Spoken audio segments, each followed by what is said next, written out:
Good evening and salutations, my Days of Our Lives fans. So,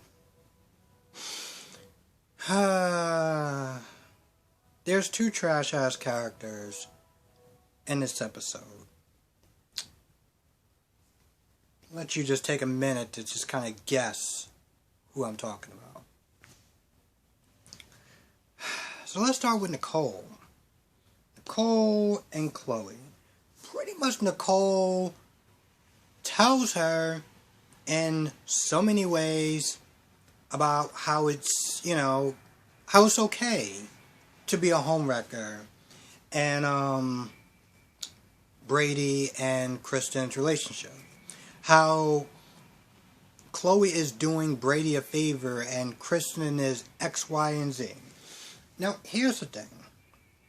I'm not sitting there trying to cape for Kristen because there was a part of this conversation where I think Brady was like, she changed and she's totally different. And it was like, so you telling me the woman that broke out of jail came into your hospital room waving around a gun? That's the chick that changed? Really? Are you sure? So I'm not exactly caping for Kristen, and she's done some really terrible things. So I give no passes to this woman whatsoever.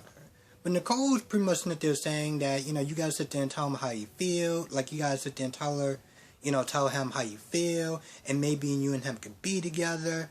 And I'm like, so I guess marriage just so just relationships just mean nothing, right? The fact that they are in love with each other and they have a daughter together, that doesn't mean anything. The only bright side, and I really do, only bright side that I gotta give to Nicole is, well, they fixed her hair, her makeup, and her lipstick because she looks like the old Nicole that I knew before. I am not joking. If we go back to Friday and Thursday's episode, I was like, who is that? Or was somebody sleeping when they decided that she should go out looking like that? So that's the only thing that I'm going to give her. Otherwise, yep, she pretty much just sitting there saying, hey, Chloe, it's okay to be a homewrecker. Go on, girl. Do your thing.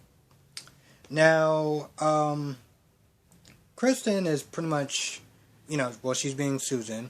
And she's pretty much trying to fish for information from Brady, making sure that he's cool with, them being distant and them being apart. And, Brady was talking about how he was upset.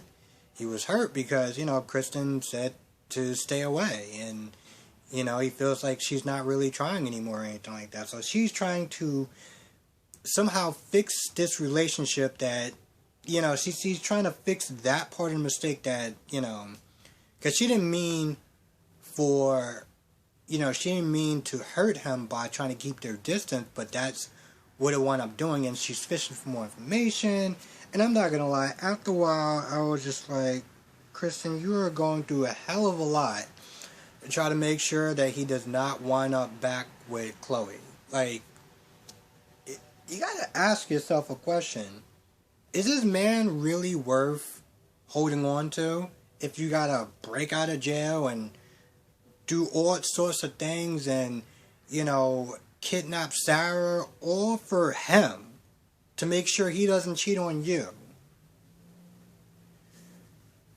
Okay, Kristen, that's somehow in your head, that makes sense. But pretty much Nicole arranges a meeting, a chance encounter for Chloe and Brady to meet up, so that way Chloe could sit there and say how she feels. Even though Chloe's like, yeah, I don't know if that's a good idea.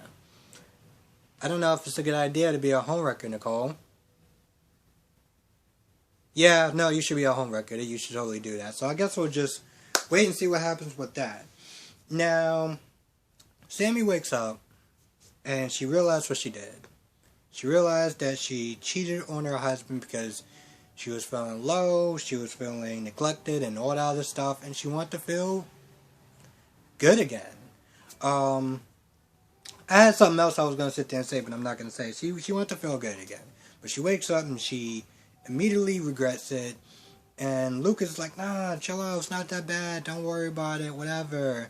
Um, but Sammy's like, yo, you don't understand how EJ is right now.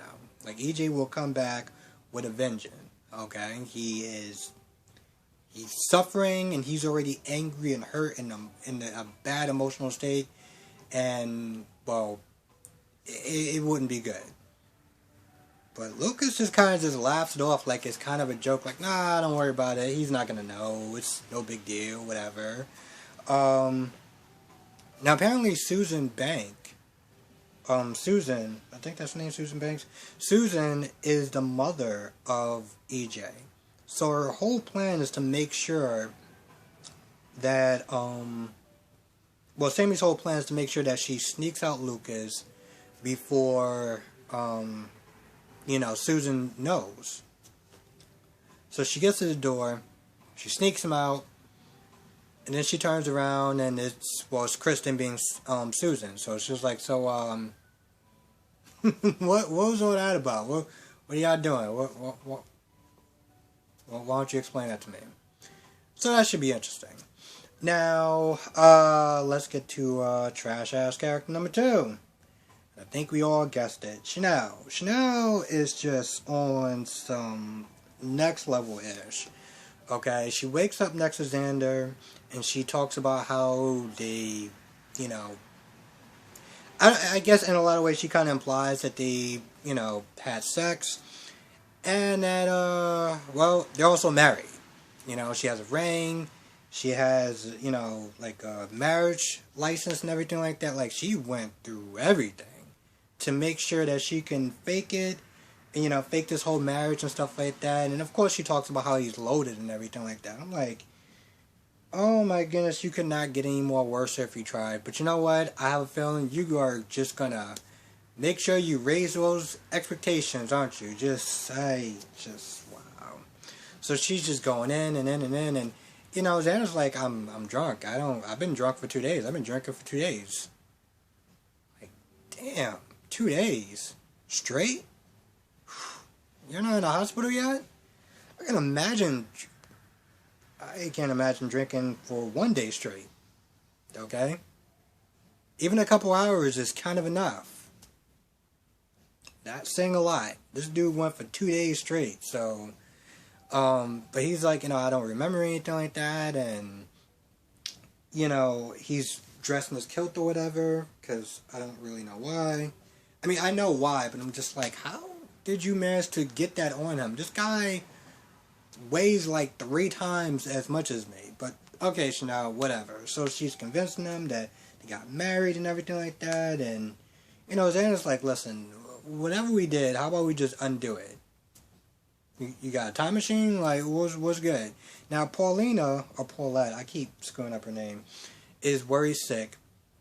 She's worried sick, and she goes to Lonnie Eli's place. She's like, have you seen her? Yada, yada, yada. Now, here's something that I am befuddled about. So, Eli's like, maybe she was with a man. Maybe she's with a man. And Paulina's like, are you saying that my little girl's a tramp? Is that what you're saying? And, Eli's like, no. And, Paulina or Paulette is like, well, I mean, that's what you sound like you're saying, because she doesn't know anyone here, and, she just goes out with any person, just any random person, that's what you're saying. So then Lonnie is like, well, she was talking to Theo and stuff like that, so maybe, she's with Theo. But I'm like, Eli, that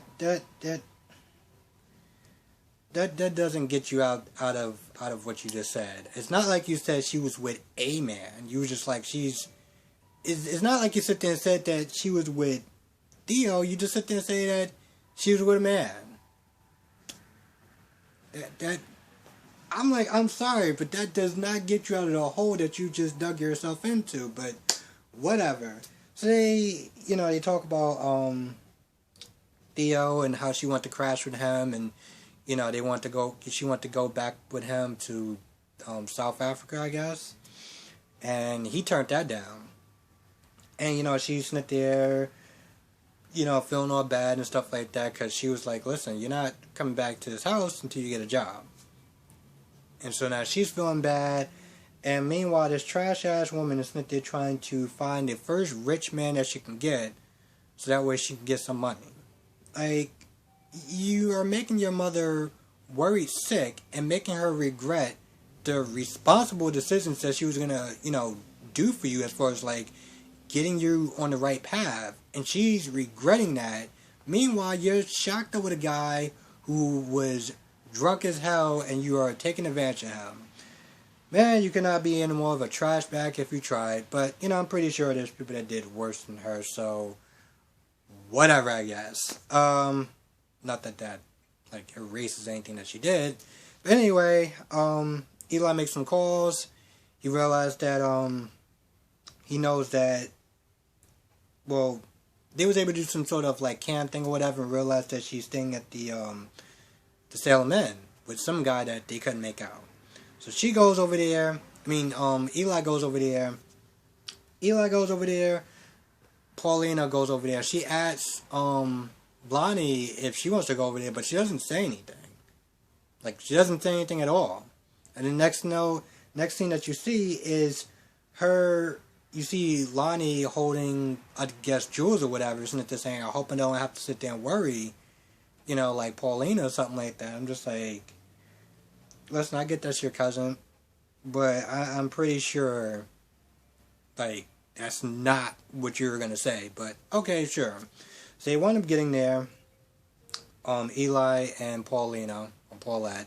Paulina, I think that's her name, Paulina. I'm going to call her like Paulina until I get her name right sooner or later. I will get her name right at some point. So they knock on the door, and Xander's like, because, Chanel is all over him, like just all in his space. And so he answers the door, and you got the mother that's just like, what is going on?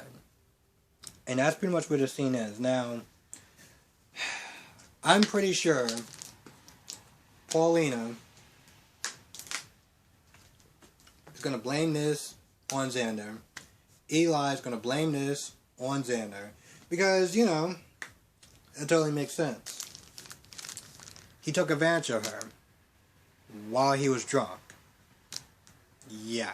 Okay, sure. Anyway, with that being said, I think that's actually about it, more or less. I'm gonna get that woman's name right sooner or later. But with that being said, I'm gonna go. I want to thank everyone for watching. I know this came out super late. And tomorrow, well, it's gonna come out late also because I have another late day. So I appreciate anyone that's watching this. I appreciate anyone that's actually watching this today, as well as watching it tomorrow. Let me know what your thoughts are in the comment section below. Thank you so much for watching. I really appreciate it. Be safe. I will catch you in the next video.